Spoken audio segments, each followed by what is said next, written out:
A-I-O, in the travel bin we go. Got that AI on the low, taking flights to and fro, booking trips in a snap with a simple chatbot flow. A-I-O, revolutionizing how we roll. Gonna hop on a plane, feeling so. Welcome to another episode of the Everything AI in Travel podcast, where we hear from the makers, shapers, and buyers of AI technology in the travel space.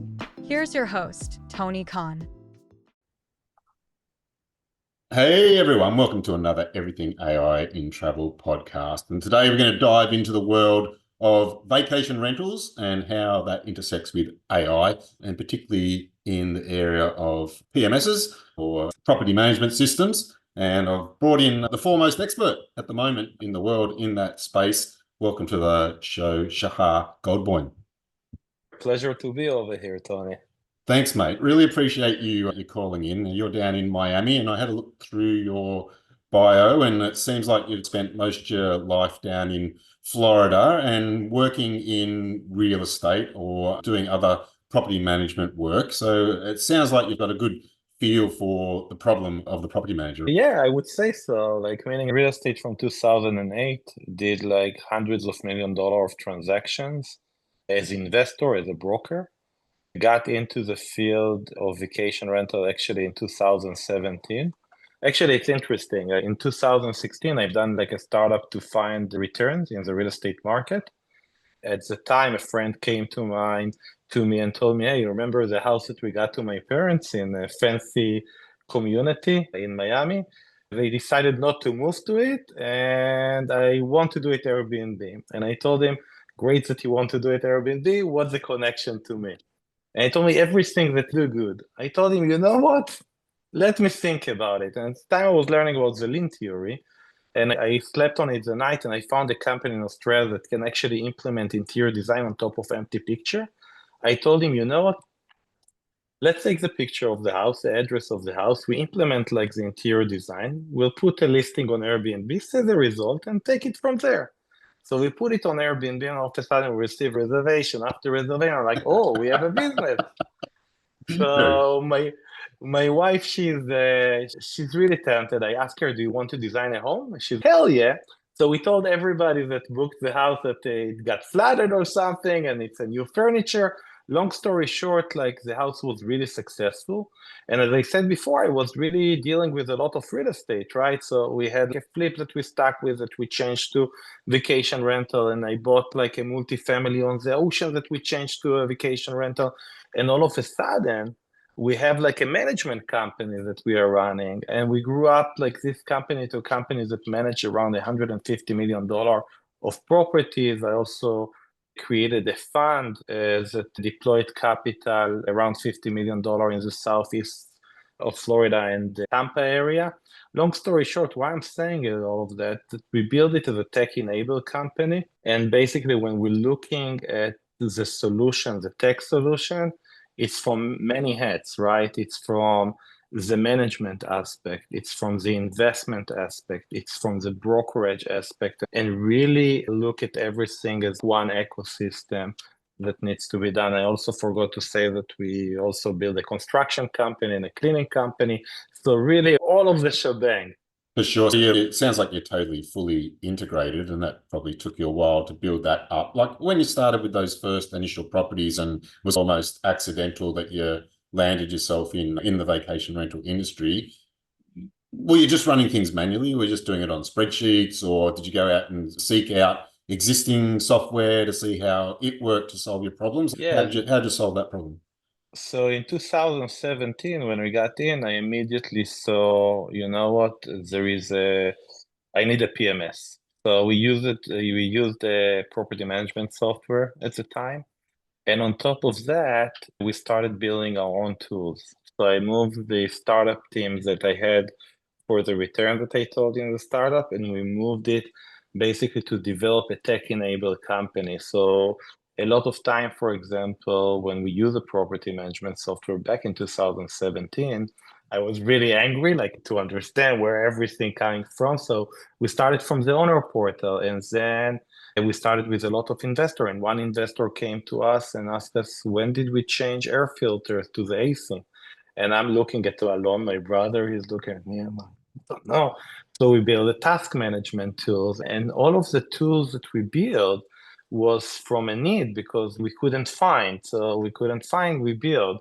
And that was basically a layer on top of the property management software to complete it in a way, up until to the point that we completed everything and everything was a channel manager, and then we moved it, and with the change of AI, it's basically changed all of the aspects, but I let you lead with question. For sure. Now, what did the PMS landscape for vacation rentals look like in 2017? Because a lot of people are hobbyists. They might have one or two properties. And so I'm always quite curious. Actually, a fun fact, I had a vacation rental once upon a time down in Nicaragua.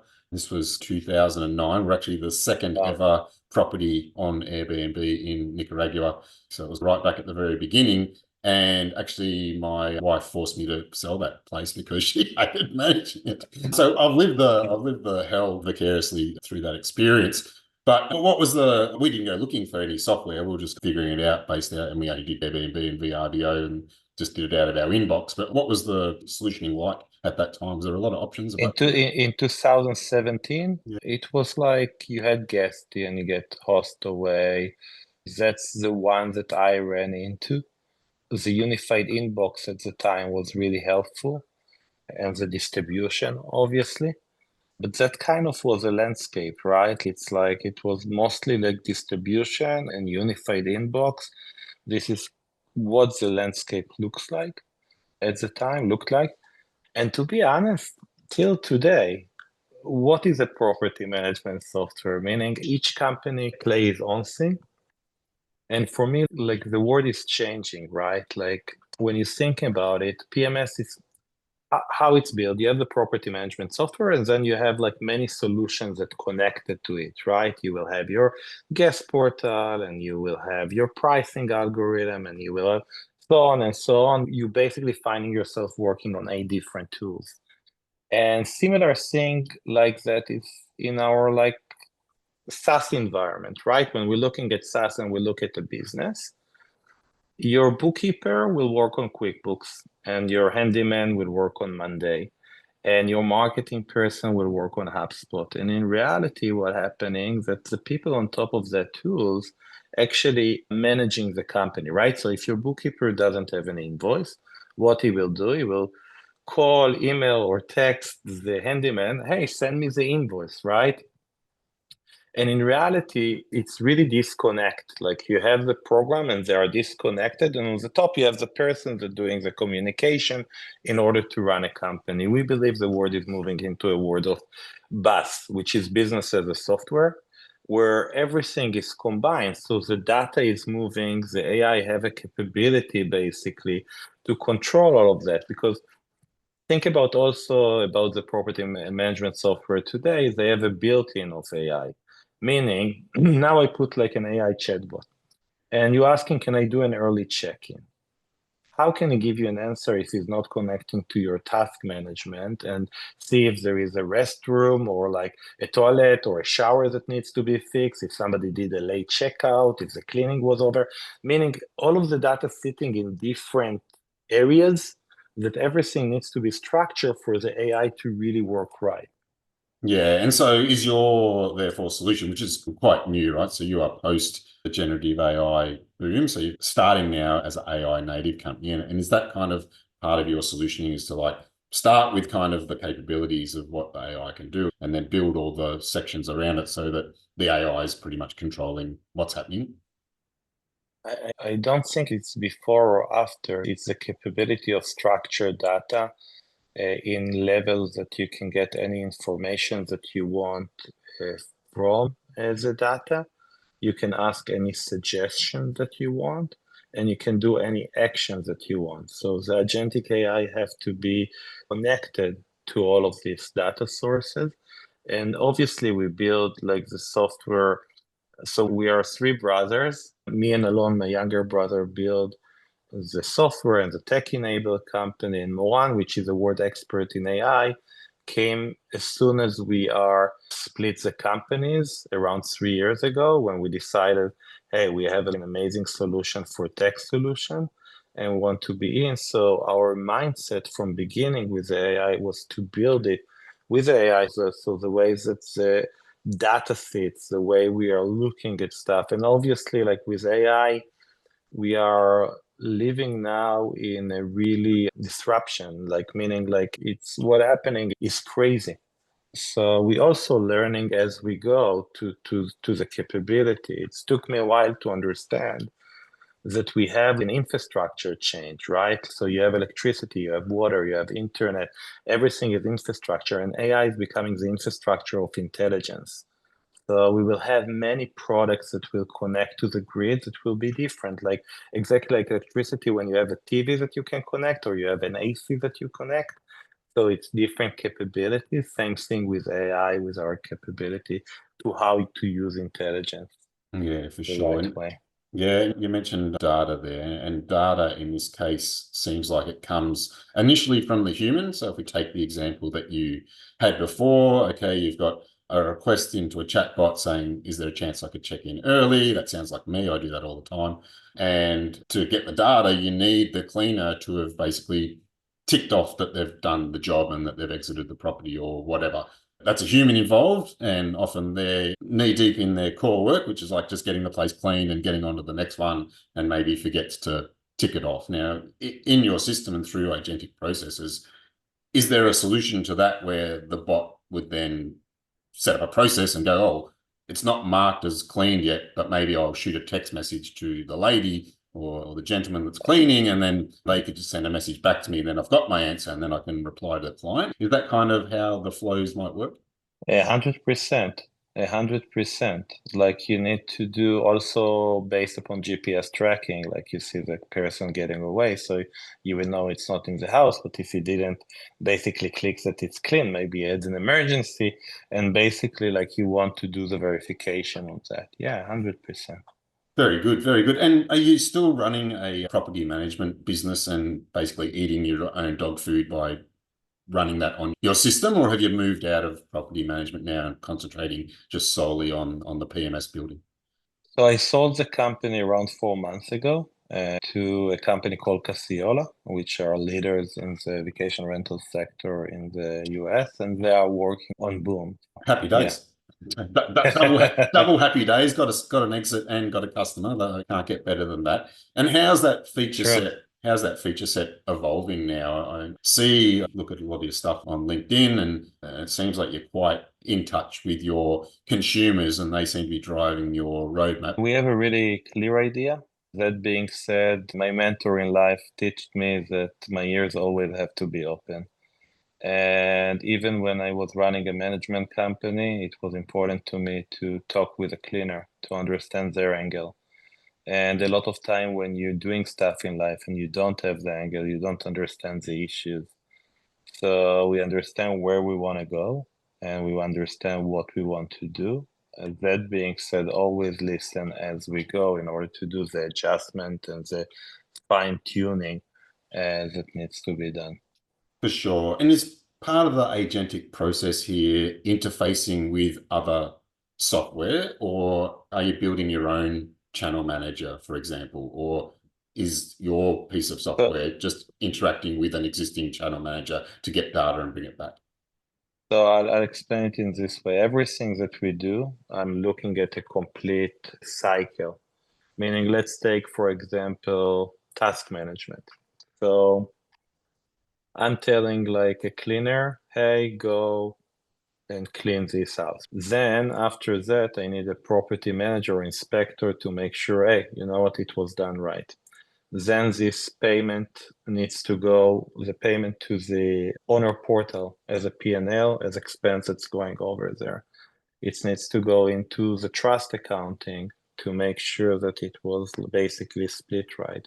It needs to go into payment to the contractor. After it, it needs to have reconciliation in the bank against it. And then I need to have the KPI of the person, how much time it's taking to clean it compared to other. What's the review score that he got basically on this cleaning? And that basically complete like a cycle that also the AI then can see, okay, this cleaner is good, is not good. Should I send him to the other mission or shouldn't I? How can I transfer knowledge base? So if somebody is cleaning really fast, like how do I transfer his capability to other? What he's doing right that he's able to clean so fast and to be able to get the review. So it's always like thinking, how do I complete all of the cycle within our product? Yeah, for sure. That sounds really good. I guess one of the problems with being all encompassing is that people have some tools that they like already, yeah, or even if they don't like them, they've built their own mental or internal processes to deal with the inefficiencies of them. So they have a process that works for them. And so there's both mental switching and then actual switching costs, like to go from something that you already have into something new. I'm sure you must hear this all the time from prospective customers. No, 100%. So I'm looking at it as what is core and what is outside. So for example, in pricing algorithm, we have companies that we are using like Wheelhouse, Beyond, PriceLab. In matter of website, I don't mind them using a different like website because for me that's the out. But the in, we want them with us because we believe that this way they will be able to function much better and much better product. And we can't win them all. Like in the end of the day, you can drive a Subaru, you can drive a Tesla, and a different car, different capabilities. But yeah, we believe that with our product, like it's a game changer in the way you manage a company. Yeah, for sure. And is there a certain size of management company that you're looking at as your ICP? Like how small an operation is it feasibly or fiscally possible to work with Boom? So right now our ICP is companies that will have more than 50 properties. Our average customer will have around 100 doors. We do have companies that have 30 and up, but we are still not in a point of smaller ones. Probably around a year from now also we will be able to serve this kind of clients, but right now that's our focus. Yeah, for sure. And what's your geographical reach look like in your customer base? Are you mainly working with US customers who are close to you in your time zone, can triage problems quickly that they have, or have you already expanded overseas? We are already in 20 countries, 5 continents. We are moving fast. Our ability to build like a really flexible system allowing us to do it because we can be in any language, any currency. So give us like a lot of capabilities. That being said, now we start to deepen within the 20 countries that we are in, and we don't want to expand more to more territories. So That's super impressive. And the company itself, are you bootstrapped at the moment? Are you funded, looking for funding? How's that looking for you? So in the beginning, when we started, we did a safe where the former CEO of Hilton invested in it, Goldman Properties at Bill Winwood and the So in New York invested. And we completed a Series A of $13 million around 4 months, 3 months ago, 4 months ago. Fantastic. So for me, it's a lot of like, how do you connect knowledge, right? So we got the biggest hospitality guy, we got one of the biggest real estate guys. Also, I didn't mention, but we got Gary that sold this company to Google. So the highest tech, basically, aspect. As our investor is really like they are focused on vertical SaaS. So it was really important to me to bring like the best one to allow us to get to where we want to get. And also within the company, a lot of time tech company build top down, but not down up. So it was really important for me to involve this knowledge of property management. So we have Chad Blankenship that used to be CRO of Vitrips, one of the biggest companies in the space. We have Alex Usner in the marketing side that used to be CMO of Casago. So it's really important to involve the tech with the understanding of the difficulties of the industry. I found it to be really helpful when you want to build fast and smart. Very much. You sound like you've assembled just an incredible team of both investors and advisors. And obviously, investors are the best type of advisors because they're backing you with their money and not just the knowledge. Congratulations on that. What's the Thank you. competitor landscape look like for you? Is this like a highly competitive area? I guess most of my research or what I've written about in the newsletter has been more on the hotel side, where I know of companies that are doing similar things, but specifically for hotels, which are a bit of a different beast to vacation rentals. But on the vacation rental side itself, like what's it look like in terms of competition?